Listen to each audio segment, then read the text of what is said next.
langsung. Jadi orang ini aja ora kemelinti urip pisan kok enggak kemelinti. Kenapa? Duwe Gusti Allah. Sapa?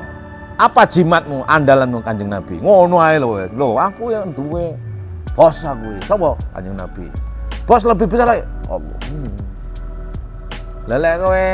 Lelek kamu apa ya?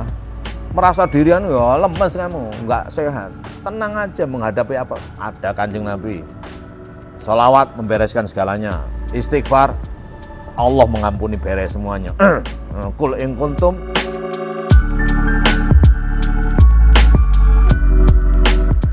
bukan mahabbah ya. Kanjeng Nabi itu dalam dirinya sudah mahbub. Gitu. Kenapa? Ya karena Kanjeng Nabi berperilaku Muhammad, berperilaku terpuji. Intinya apa? Kalau kamu ingin dicintai oleh lawan jenis, berlakulah Muhammad.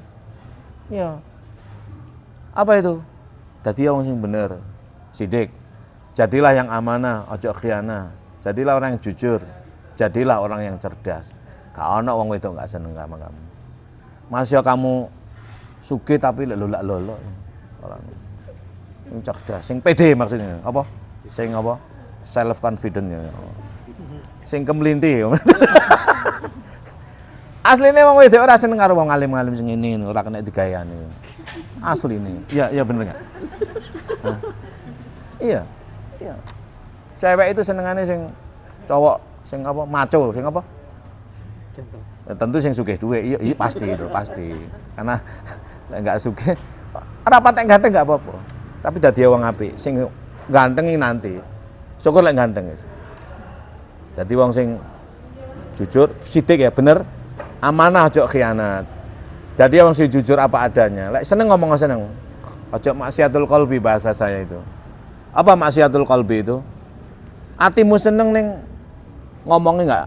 Nah, dulu Imam Asy-Syafi'i, Al-Imam Asy-Syafi'i Muhammad bin Idris, Al-Imam Asy-Syafi'i itu kan umur 7 tahun sudah hafal Quran bolak-balik.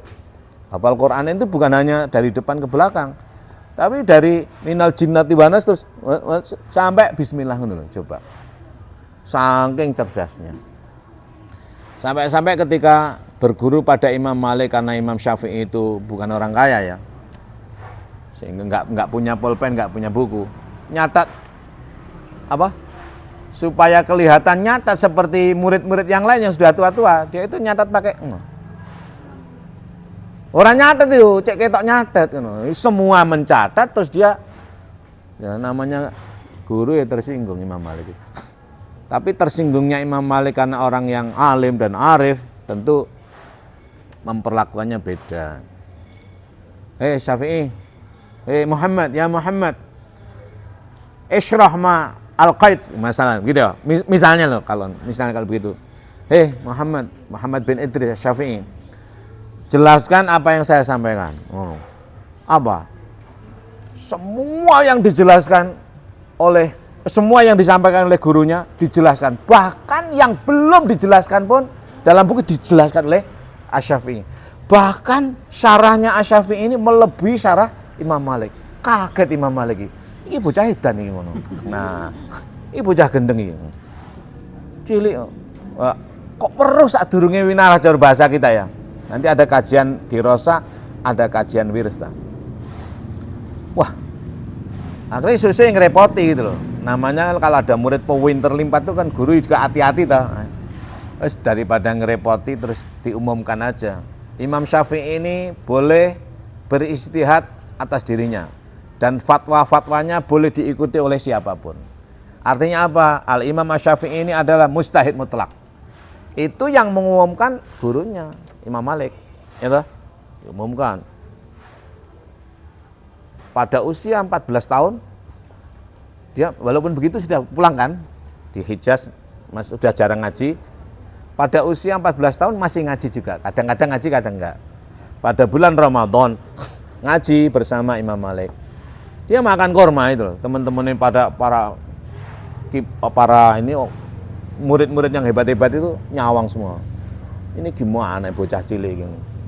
Parani. Ya Syekh, saya ini mengikuti cara-cara istimbat hukummu, bahkan fatwamu kami ikuti, produk-produk hukummu saya jadikan pedoman.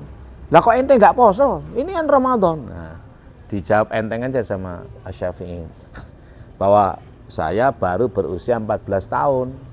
Laki-laki mukallaf itu 15 tahun. Nah, ini loh. Nah, sampai usia 25-an masih di Hijaz kan?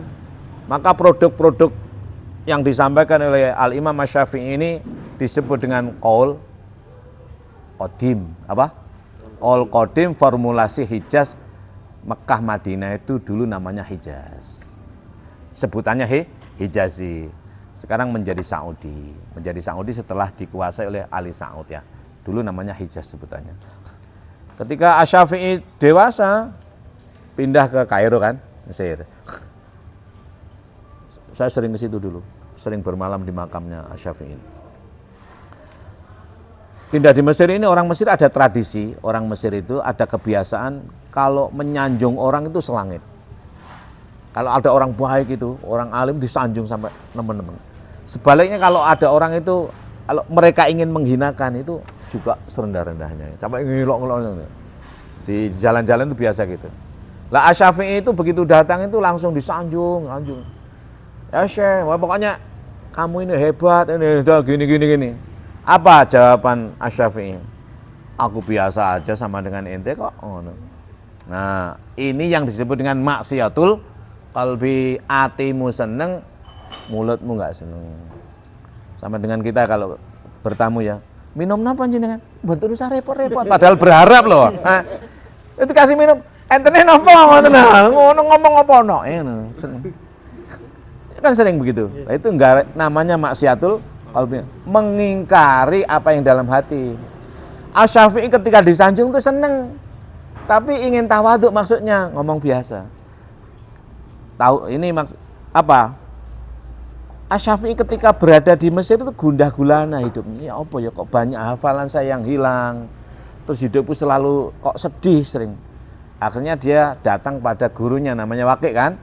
Syaqautu ila Waqi'in su'a hifdzi fa arsyadani ala tarkil ma'asi wa akhbarani bi annal ilma nurun wa nurullahi la yahdi lil 'asi. Kan itu loh. Yang dimaksud Asy-Syafi'i ini adalah maksiatul qalbi. Saya bercurah hati kepada Syekh Waqi' akan jeleknya hafalan saya, akan gundah gulananya hati saya. Maka diberi advice, irsyadat oleh gurunya agar meninggalkan maksiat.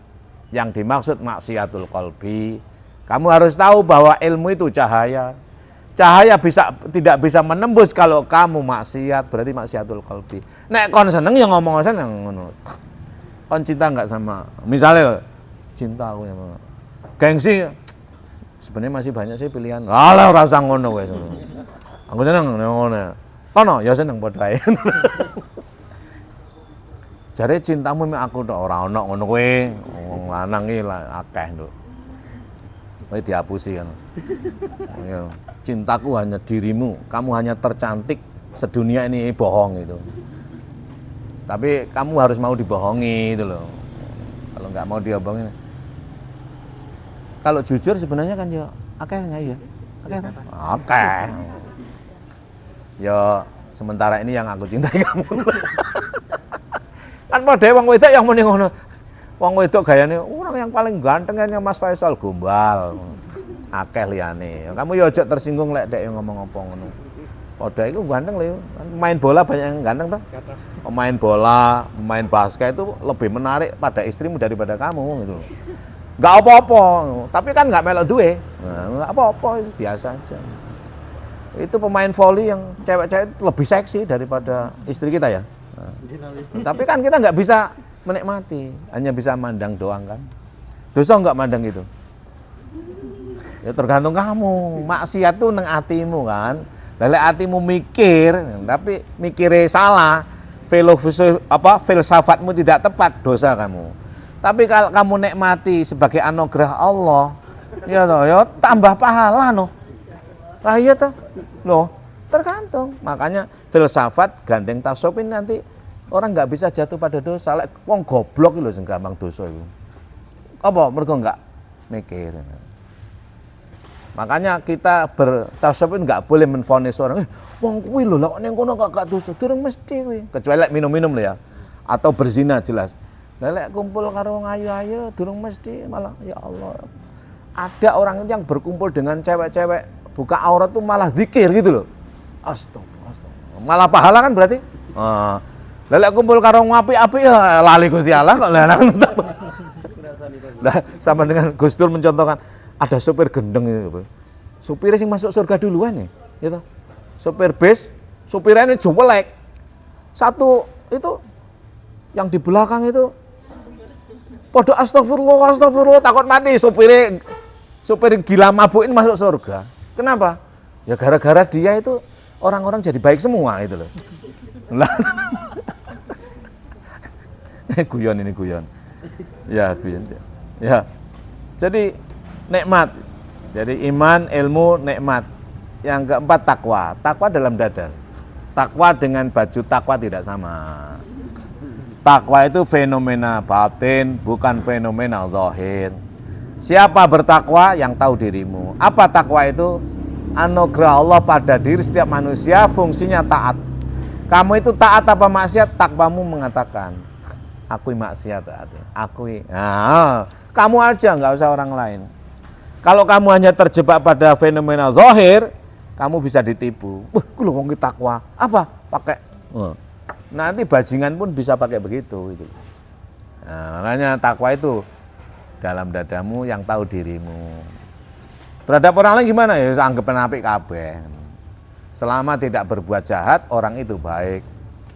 Selama orang itu tidak berbuat jahat, orang itu baik. Itu aja loh, enak. Faisal apa? Kamu panggilnya siapa? Hilal apa? Apa ngono. Kecuali kalau dia mau ngelokno aku, berarti elek ngono. Oh ya Medan berarti elek. Yo eleknya pas edan tok iku ngono. Jadi selama orang itu belum berbuat jahat pada kita, katakan baik. Itu aja. Itu tasawuf. Takwa kan namanya. Yang kelima adalah nafsu. Nafsu itu nafas. Nafsu hidupnya bersama dengan jasad. Maka kullu nafsin dha'iqatul maut wa innama tuwaffawna ujurakum yaumal qiyamah. Wa man zuhziha 'anil nar wa udkhilal jannah faqad faza. Wa mal hayatud dunya illa mata'ul ghurur. Itu surat Ali Imran ayat 185. Surat ketiga 185. Seluruh nafsu loh ya, bukan jiwa loh ya. Bukan nyawa loh ya. Seluruh nafsu mati dan diikuti oleh jasad atau dirasakan oleh jasad. Artinya apa? Jasad ini hidupnya bersama dengan nafas. Walaupun jasadmu apa ya? Walaupun kamu sudah enggak bergerak apa-apa, lek nafasnya jek berarti jek urip. Kalau nafasnya masih hidup berarti kemauannya masih ada. Artinya apa? Asal nafas masih ada, kemauan manusia itu ada. Apa kemauan jasad itu? Materialis itu kan, hedonis itu kan. Wong ini tambah tuwek. Kepinginnya wong wedok nglanang tambah nemen. Hanya saja jasad tambah tuwek tambah enggak kuat apa-apa. Jangan dikira loh kakek-kakek itu kemudian wis gak kepingin itu tambah nemen. Iya tambah nemen kepingin nih. Akhirnya ada umpama aku umur selawe malah ngono-ngono. Tambah tua itu tambah seperti saya. Dulu ketika masih mahasiswa nggak ngerti wong ayu kayak apa. Sekarang tahu saya itu orang cantik. Lekok-lekoknya saya itu paham gitu loh. Tambah seneng nang wong itu. Kalau dulu pokoknya bleger ngono ae. Dulu itu umur selawe ya pokoknya tok wajah ayu ngene. Kalau saiki enggak. Sekarang ini mulai dari ujung sampai ujung itu tahu. Oh, roh kabeh. Jadi tambah nemen senenge. Kok tambah tua tambah nemen. Nah, persoalannya jasad ini semakin tua semakin lemah. Sementara nafsu keinginan tambah nemen. Harta benda juga gitu, tambah tua tambah nemen. Tak iso anak cucuku turun kudu sugih kudu lae, tambah nemen. Makanya nafsu ini harus dipimpin oleh iman, dikontrol oleh ilmu, dirasakan selalu oleh nikmat, dicek selalu oleh takwa supaya tidak merusak kita. Nanti ada pembicaraan nafsu itu jumlahnya 7 dalam diri kita, you know. Maka bukan kullu nafsin dha'iqatul maut, itu bukan setiap yang bernyawa pasti mati, enggak. Nafsumu mati dirasakan oleh jasadmu. Artinya apa? Jasadmu matinya mengikuti nafsu, nafas. Maka yang mati itu jasad. Disinilah berlakunya bedanya mati dengan wafat. Kalau mukmin itu wafat, kalau kafir itu mati, masuk kuburan, itu gelap gulita, berjumpa dengan mungkar nakir, mergo apa? Mungkar nakir, mergo nakir karena jadi mungkar sehingga mungkar nakir. Apa nakir itu enggak jelas. Melok jasad ikut nafsu. Tapi kalau mukmin wafat, yafi wafatan, memenuhi janji. Matinya jasad, matinya nafsu diikuti oleh jasad, itu tuhfatun lil mukmin. Hiburan, kebahagiaan untuk orang mukmin. Orang yang mengikuti imannya. Mukmin itu siapa? Orang yang mengikuti imannya, orang yang selalu mengikuti ilmunya, orang yang selalu mengikuti rasanya, orang yang selalu takwa. Mukmin namanya. Dia enggak mati tapi wafat alias memenuhi janji. Maka matinya nafsu yang diikuti oleh jasad itu apa? Pesta pora bagi mukmin untuk dapat ujur. Apa ujur itu? Jamak dari ujroh. Bayaran. Apa wujudnya? Masuk surga. Jauh dari neraka. Nah, ini Pak Mudin sering keliru. Ya tidak, kamu jasadmu aja yang di kuburan. Kalau diri mukmin itu ruh, bukan ini. Kalau ini kan dimakan tanah nanti. Mukmin nggak lihat ruh kan? Ada, maka harus beda. Kuburan dengan alam kubur nggak sama. Alam kubur disebut dengan barzakh, batas ya antara Allah dengan kita. Artinya seandainya surga itu rumah Allah gitu ya, barzah itu halamannya, itu sudah enak itu. Barzah itu batas, belum masuk sudah enak. Nek kuburan itu di Sumbersari mana lagi, itu kuburan, tanah gelap itu. Di situ ada mungkar nakir. Kalau di barzah nggak ada. Kalau kamu ikut situ, ikut nafsumu, jadi tanya gepuin loro kabeh. Tapi kalau nanti kamu nggak ikut itu, nggak ketemu mungkar nakir. Nanti kalau mungkar nakir datang, teko man robuka. Aku selalu mulai biyen kuwi ngono jawabane. Kok teka-teka ngono. Ya, orang tasawuf itu begitu. Orang tasawuf itu enggak punya takut, enggak punya wedi. Kenapa? Karena Allah itu segala-galanya. Nah, orang tasawuf, orang syariah itu wedi aku karan dosa, Gusti Allah enggak mampu nyepuro ngono lho. Gusti Allah nanti kan lama-lama jadi kere, melarat kalau kita mintai terus. Nah, kalau orang tasawuf enggak begitu. Semakin kita minta, Allah tambah sugih, tambah sugih. Allah itu maha mengampuni, maha rahman. Dosa kita sebesar apapun, itu dibanding dengan ampunan Allah enggak seberapa. Nah, kalau kita masih syariah itu gini, dosaku banyak, apa mungkin Allah nanti mengampuni aku? Kalau aku terus minta bantuan Allah, apa Allah nanti enggak lemes? Iso ngono.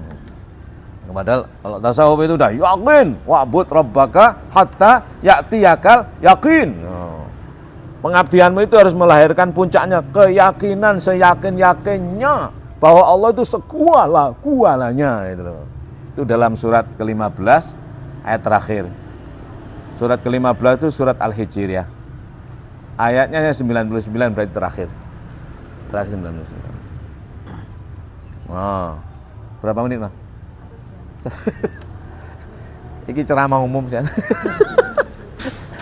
Baru nanti akan saya ini cukup dulu ya. Cukup dulu aja pertemuan pertama ini. Kalau ada yang bertanya monggo. Ini muqaddimah fi ulum falsafah wa at-tasawuf. Wa ba'da hadza insyaallah fil muhadarah ataliyah saufa nabhas amma yata'allaq bi al-haqiqiyah wa halul majal. Kok bahasa Arab sih? Ini jurusan MPI ya? PAI ya? Nah. Sebenarnya saya itu lebih lancar bahasa Arab daripada bahasa Indonesia. Kalau bahasa Indonesia ini mikir-mikir. Gaya tok hanya nih cek kemelinting. langsung. Jadi orang ini ojo ora kemelinti urip pisan kok enggak kemelinti. Kenapa? Duwe Gusti Allah. Sapa? Apa jimatmu, andalanmu Kanjeng Nabi? Ngono ae lho wis. Lho, aku yang duwe bos aku iki. Sapa? Kanjeng Nabi. Bos lebih besar lagi. Allah. Lelek kamu apa ya? Merasa dirian ya lemes kamu, enggak sehat. Tenang aja menghadapi apa? Ada Kanjeng Nabi. Salawat membereskan segalanya. Istighfar, Allah mengampuni beres semuanya. Qul in kuntum tuhibbunallah fattabi'uni yuhibbukumullah wa yaghfir lakum dzunubakum. Allah ghafurun. Lho, lek maca sing nemen ngono lho. Ya apa carane? Kamu cinta Allah kan enggak bisa. Kamu hanya bisa mencintai Kanjeng Nabi. Caranya dadi wong sing bener, sidik, ojo khianat. Khianat atimu dhewe lho. Dadi wong sing jujur, dadi wong sing cerdas. Allah itu sangat menyukai jangkriknya yang cerdas. Apa jangkrik itu? Ya kamu ini loh. Kamu lek pinter kemelintir seneng Gusti Allah ngono. Saya itu pernah membaca buku itu rada lucu. Kalau kita terjemahkan tuh Allah adu jangkrik. Ngerti enggak? Allah atau Tuhan adu jangkrik. Itu bahasa Arab, buku filsafat. Saya ketika jalan-jalan di Khonkhol itu di Mesir ya. Di sana buku berserakan itu banyak. Moco. Ini lucu ya filsafat bukunya. Allah, Tuhan adu jangkrik. Siapa jangkrik yang disukai oleh Allah itu? Oleh Tuhan itu? Jangkrik sing menangan itu loh. Sing banyak akalnya. Kemelinti.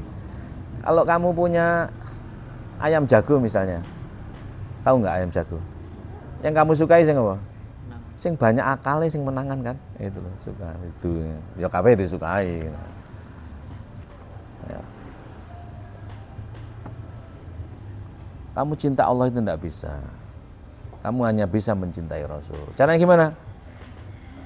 Jadilah orang yang sidik, jadilah orang yang amanah, jadilah orang yang tabligh, jadilah orang yang fatona. Maka kamu berjumpa dengan Rasul. Kalau sudah kamu cinta Rasul dengan cara itu, Allah